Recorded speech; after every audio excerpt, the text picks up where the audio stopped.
Hello everybody, I hope you're all having an amazing day. We're starting off with the black pieces against an 1822 from Australia. We've got an E3. Now, E3 is a very, very irritating sort of move. Anyway, firstly, I just wanted to apologise as well for the lack of a video on yesterday, I guess would be the word.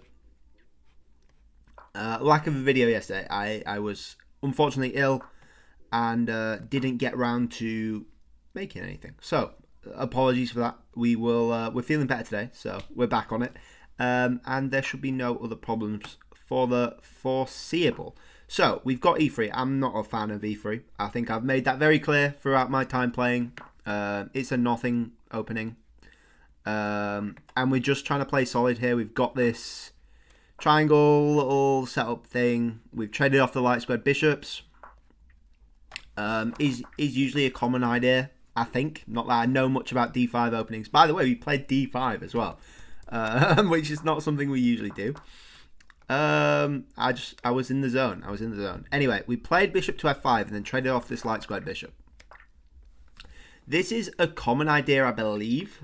I don't know much about it, but like you've got a bishop that's on the same color as your pawns. You know, it's not it is all right, and I think you can move it back to G6. But you just have to be careful. You've got no fianchetto this way because you've got possibilities of being trapped. So you might as well just trade off your bad bishop for their good bishop, and they potentially get some queen activity. But it's not the end of the world. We're going to go bishop to D6, I believe. Is it our move? Yeah, castles, bishop to D6. On the open diagonal, you might as well. We get this knight to D7 and look for breaks on either side, maybe with a rook C8. And that's our quote-unquote plan. And we'll see how this goes. We will see how this goes. But yeah, E3. I don't like E3. It's not a committal move off the start. Which some people like. Some people like the flexibility of not committing a pawn at the start. But like I've said lots of times before, you're going to have to make a decision at some point. And you're not likely to go E4 unless you want to like reverse the colours or something, reverse who goes first, which I guess could work. I don't know much about it. But it's supporting D5 basically. D4, sorry. It's supporting D4. And unlike the London, you're not getting this bishop out early. So you're blocked in your dark squared bishop and you're supporting D4. That's basically gonna be your plan. But what we got 95. Now I'm not trading this bishop off for this knight one bit. I'm going to just go ahead and play knight D7, I believe. And just chill. Basically just chill. You know, I've got a good structure. They've played F4. F4 it's interesting. I think it's the only way they're playing for anything. Other than maybe like an F3 looking for E4. Again, you've blocked your bishop behind another pawn, though. So, meh. Meh. I don't think F5's realistically a thing. I'm still not taking this with either because I don't want them to get... Well, I don't want to take with the bishop, and if you take with the knight, you'll lose a piece because of the pawn fork. So I'm thinking of just castling here. We can take if we have to. We could ignore it and do f takes. We can look for a c break at some point, which would be quite nice. So the question is, do we castle or not? Do we break with c straight away? Is an option as well. Look for this, then double up so we can potentially take this knight. Look for c4. Again, kicking the bishop off, the queen off this diagonal. Limiting white's play. Though I think that's our other choice. The only problem I see with that is knight b5. So maybe an a6 here could work. The problem, I think an a6 could be nice. Again, we could take this, or we could just ignore it. Let's go a6. I think a6 is okay. Castling's probably the right move, but again, I don't want to commit, especially with the queen. I would like a c5 first, maybe. Yeah, let's go c5 here. Look for the break. That's the reason the knight's nice on d7. It's supporting that along with the bishop, with the king. And that's something I find hard about playing f4 as white. Is you open your king up to this diagonal, which can be easily hit. So they've moved rook a to e1. Looking for potentially e4. I'm not a big fan of e4 for them, though. Maybe they're just supporting us taking so they can open this, make this file semi-open. Maybe a queen b6, hitting this pawn and potentially looking for takes, although it's not particularly on the table. Or we could stick with our plan of going c4 and look for a queenside break. But I think white has the upper hand with their kingside break. So what do we do? If we go b5 straight away, we're giving their knight c6 as a whole. So now might be the time to castle and just see what they do. Just see what they do. See what they have to say about it. I'm feeling an f5 could come in here.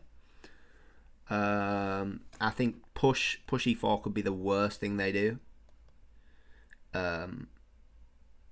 Maybe c4, maybe takes, maybe knight takes.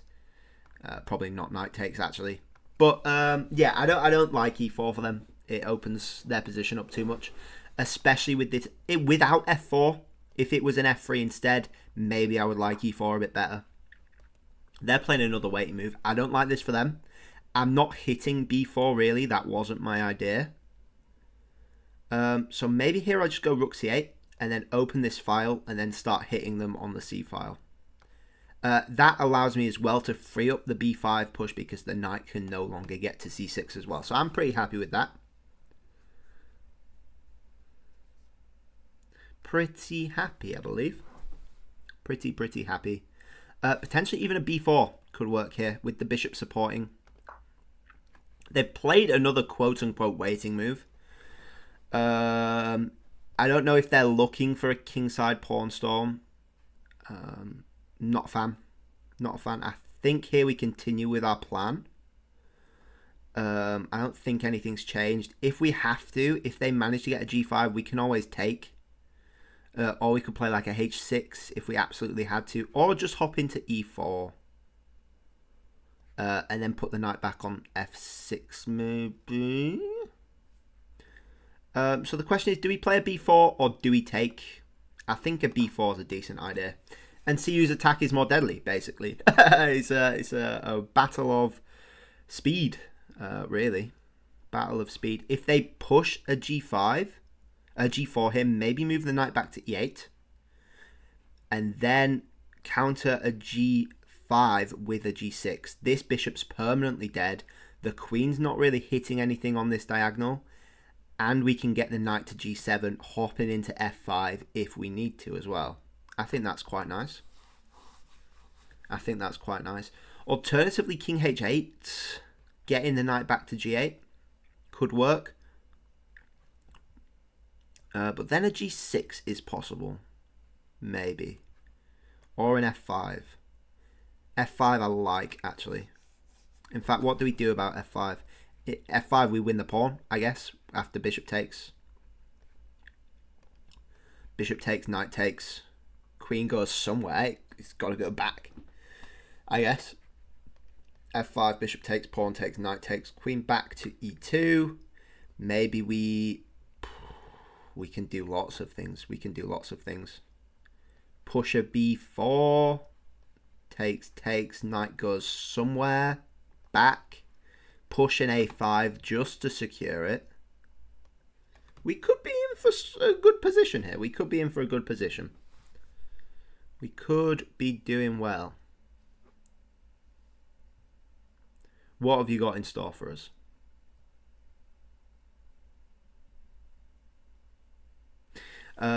Also, I've got a game tonight. Looking forward to. I've been moved down a few boards, which is always good news. An easier game, especially after I've been ill. An easier game is always a nice, pleasant surprise. So I'll let you guys know how that goes. I've been on a bit of a losing streak recently in the overboard games. Can't be helped. Tough games, tough opponents. A few mistakes sprinkled in there as well. Doesn't help. But, you know, hopefully tonight goes better. We will see. Other than that, not much else happening. I'm continuing with the lessons. They're going really well. Enjoying those, learning lots of things. Learning things I can hopefully pass on to you guys as well. Who knows? And the new Chess Masters TV show came out as well. That's very interesting. I've not had a chance to watch it yet. Apparently it's good. I've heard mixed things. But we will see. I'll let you guys know. I'll watch it tonight. Let you guys know how it is. Check it out for yourselves. I actually applied to be on it as well. We've got a bishop to c1. That's such a strange looking move. I don't know what it's doing. I don't know what it's doing at all. If anything, you're inciting a b4 here, because takes. The knight moves somewhere. Firstly, you're letting my knight in. Secondly, the bishop's no longer hitting this pawn, so I have the time to move an a5 and support it. I think we've got her.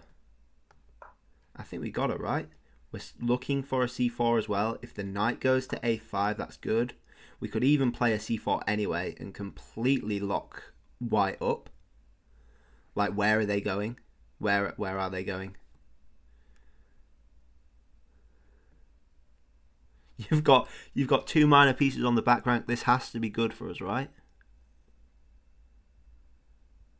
Where's this knight going, though? We move to e4 and just put the knight on f6, I guess.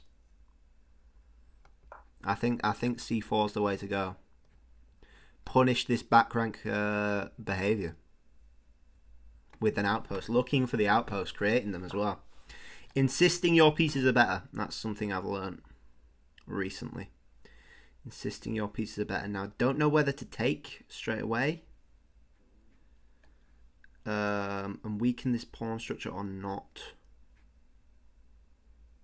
No, I think a knight e4 here is good. I think a knight e4 here. Looking for the fork, making threats straight away. Takes is potentially on the table, but I don't want to be opening up lines for them. Just limiting their counterplay as much as possible. Potentially a queen h4 could work. Though I'm not particularly seeing anything concrete. Even after like a knight f6, knight g4, there is no tactics. So it's going to be about this queen side, I believe. We got to speed up a bit, though. We're going to have to... Maybe even a queen a5 could win some material. We got to probably trade off the knight, though. They've gone there. Whoa. What?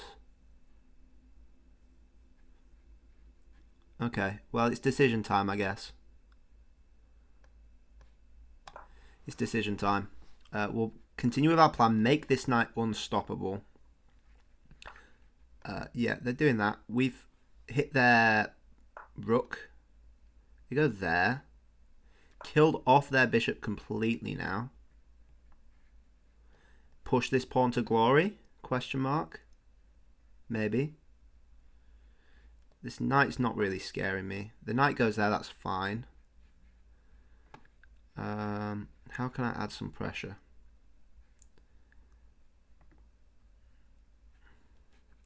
Push the a-pawn, I guess. Push the a-pawn. Pre-move takes. I don't get what that's doing. Oh, in fact, that's just good for us. Is it? No, because knight takes, actually. Yeah, we'll keep pushing the a-pawn. Keep pushing the a-pawn. Queen takes is what we were looking for. They pushed that. That's wild. Gosh. Yeah, they're complicating things.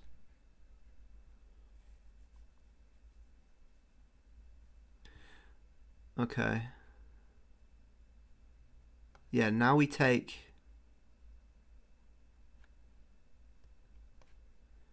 We'll take this knight. This knight's pinned, so queen takes. If they take with pawn, they lose. Yeah.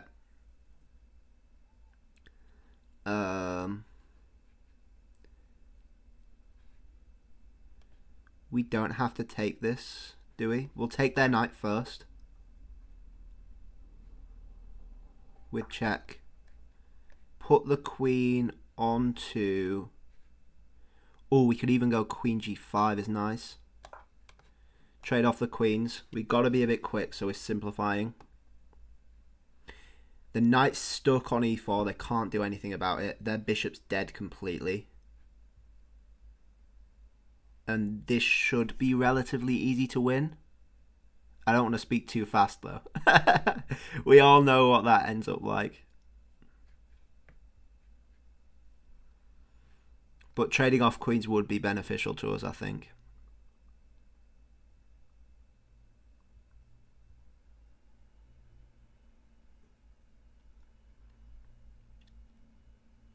I hope, anyway.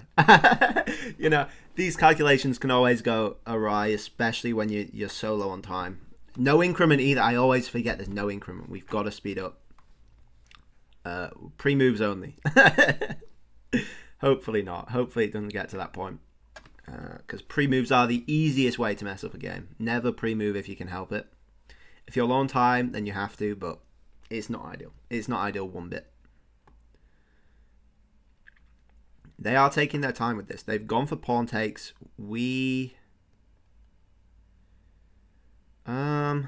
Takes queen, takes check, takes. We're all good. We can take this pawn with check, actually. Yeah, they missed that. We take this pawn with check. Hopefully we get this cheeky check as well, but they're going to go there, so that's fine. Oh, they're offering to trade off more. Fine by us.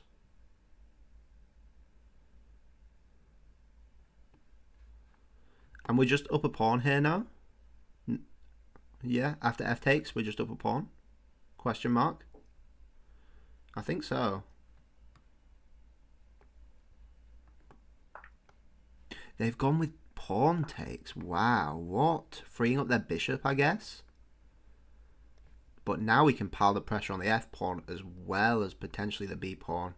Say with takes is quite nice. Although I'd like a rook potentially there as well.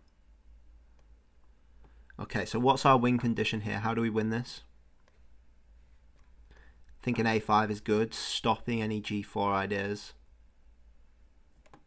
Allowing the rook to get to f4 and double up. Hit this pawn.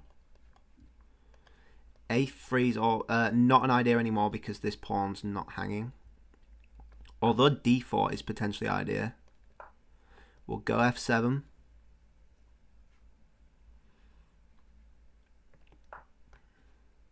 They look in the exchange. They've gone for it. Okay, so they get the pawn back for the exchange. We got to be careful here. This could be bad. We get the open file though, hit the bishop, potentially win it. They go there. Strange. Look for a3. Going g6.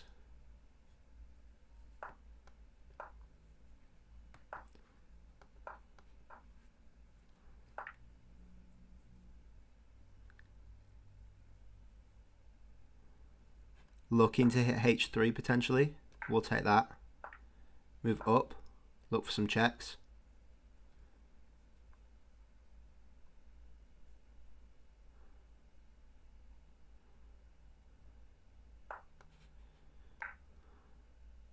Have I made a mistake there? No, we take. Throw in the check. There. Get the king across.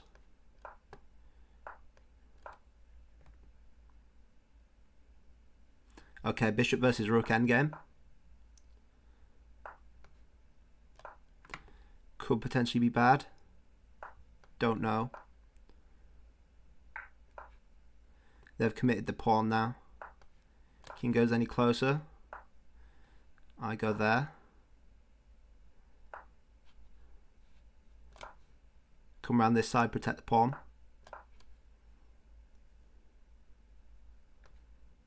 I may have made a mistake there, I think, in my calculation. Win the bishop.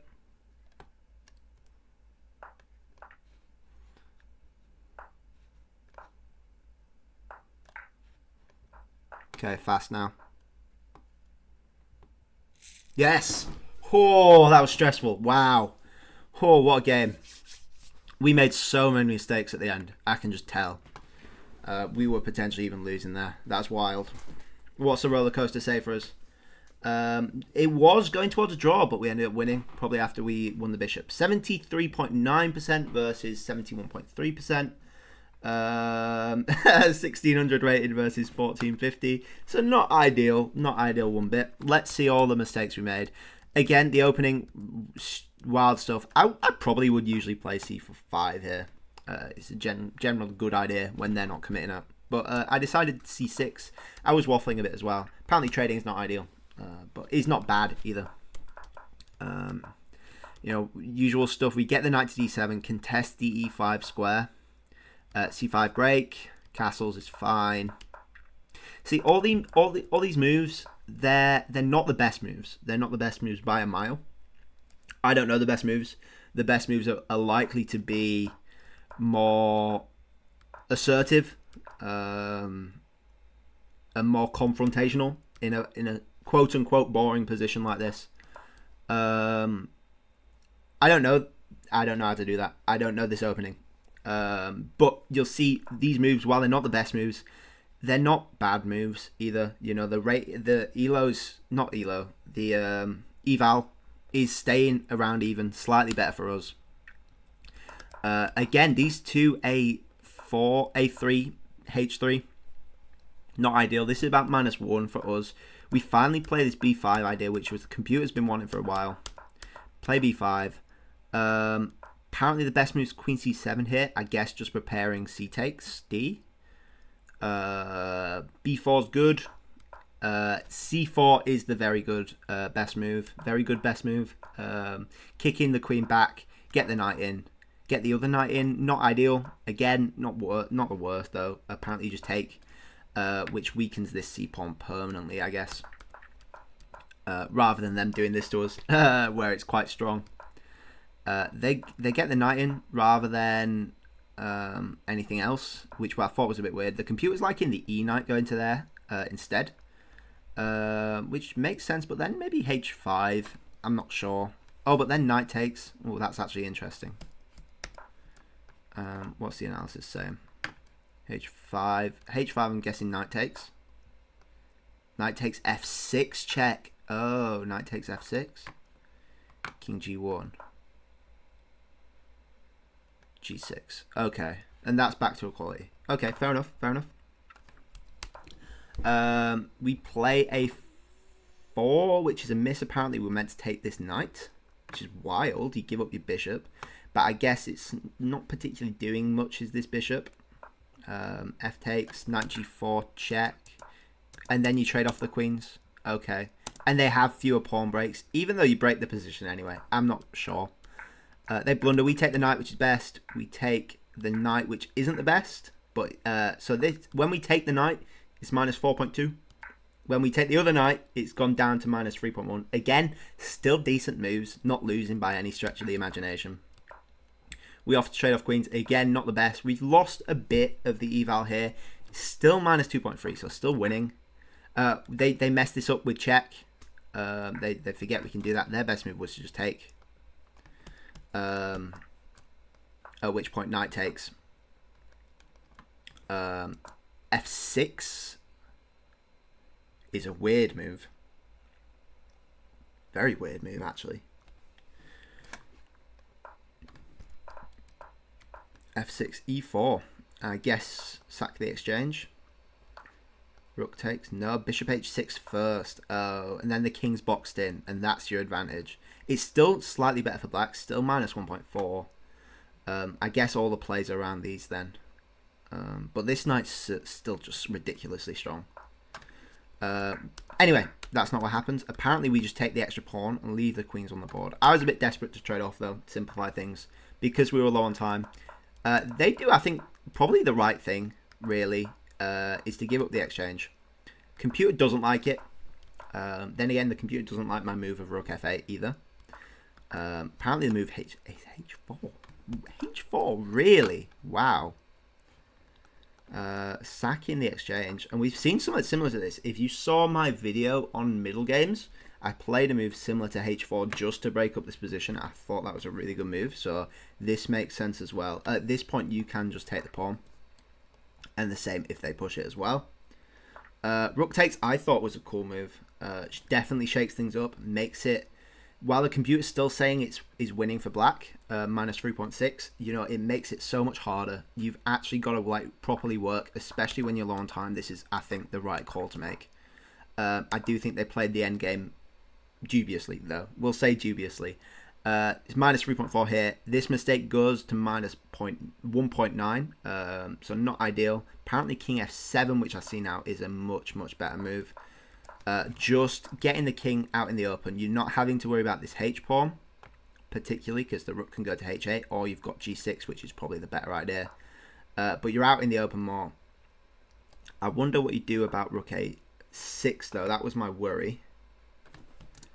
Oh, you go after the king, which makes sense. You go after the bishop first, which makes more sense. Okay, fair enough. Fair enough. We played this wrong. We were a bit scared. This is a roller coaster. Minus 0.9 here, so potentially drawing. They made more mistakes. We made more mistakes. This is actually better for white, which is wild. This is 1.0 for white. Again, makes a mistake, goes back to drawing. We play a 3, which is 0.6 for white, so still probably drawing. We shouldn't have taken that pawn. 1.7 for white. Absolutely wild stuff here. And you can see this is 3.5 for white. So this is a massive blunder. Massive, massive, massive. Show me why, please. Oh, because they're threatening mate. Oh, they're threatening mate. Wow. Wow, wow, wow, wow, wow. You've got to sack the rook. Wow, you've got to sack the exchange to avoid mate. Oh my gosh. F5, not seeing the mate, but then again, we both had 40 seconds on the clock here with no increment. It's not easy one to see. We give checks, give more checks, trade off the rook here into a bishop versus rook, a pawn down endgame. We shuffle a bit. We get them to commit the pawn, which I think was probably a mistake on their part. I think they needed their king closer. We have to give up this pawn, but we get some activity from it. Apparently, yeah, you can just take this, and this is drawing. I'm a bit worried, in fact, even how to stop this. But fairs. They move the bishop. They blunder the bishop in time trouble, and then we win. Wild. Absolutely wild.